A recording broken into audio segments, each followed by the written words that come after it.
tím nepočítala. Vy tu nesmíte vidět. Tak.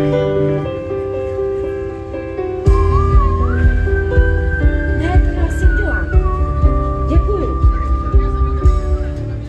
Kdyby celý svět byla jedna obrovitá hranolka, seděla bych na ní a jen ji okusovala.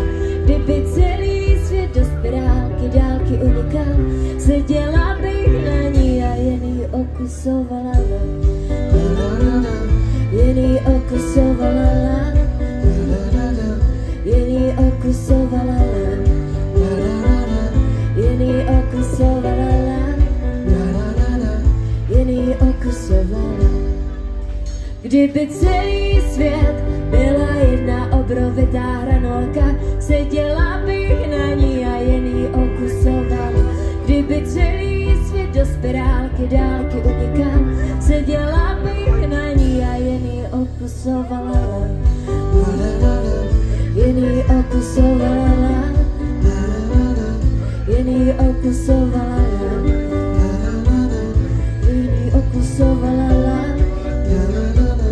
Jen ji okusovala. Kdyby celý svět se roztek jako med, no to by bylo hustý ochutnávat ústy. Kdyby celý svět roztal jako led a já měla pár vět na poslední přání. Kdyby celý svět byla jedna obrovitá hranolka, seděla bych na ní a jen ji okusovala. Kdyby celý svět do spirálky dálky unikal, seděla bych na ní a jen ji okusovala. Jen ji okusovala. Jen ji okusovala. Pojďte s námi. Jen ji okusovala. A jen ji okusovala. Kdyby celý svět uslyšel přání mé a měl křupové hrady a nebyly to fámy. Kdyby celý svět byl za 55, jen vybrat obsluhy, nečup nebo to druhý.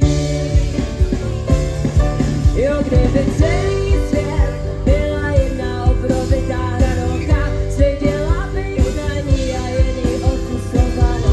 Kdyby celý svět do spirálky dálky unikal, seděla bych na ní a jen ji okusovala.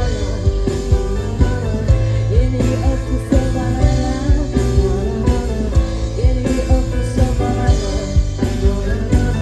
Jen ji okusovala. A jen ji okusovala. Jen ji okusovala. Jen ji okusovala. A jen ji okusovala. Jen ji okusovala.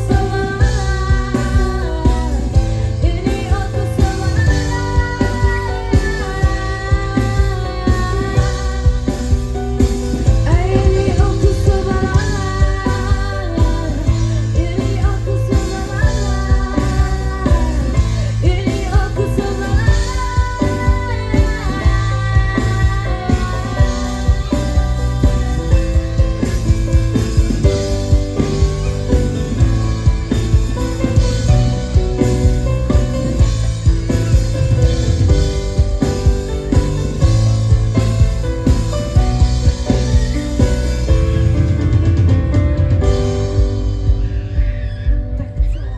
Kde máš ten pod? Jo, je tady ještě ten pod. Tak co, děcka? Co byste řekli na to, kdyby celý svět byl z hranolků? Bylo by to dobrý? Jako, představ si to, jo. Vejdeš domů, dveře z hranolků, jo. Volísneš si tatarku. Přijdeš domů, sedneš si na židli, ulomíš nohu, kousneš si hranolky. Lehneš si do postele, přikryješ se kečupem a dáš si kdykoliv chceš hranolku. Jako, to by bylo dobrý, ne?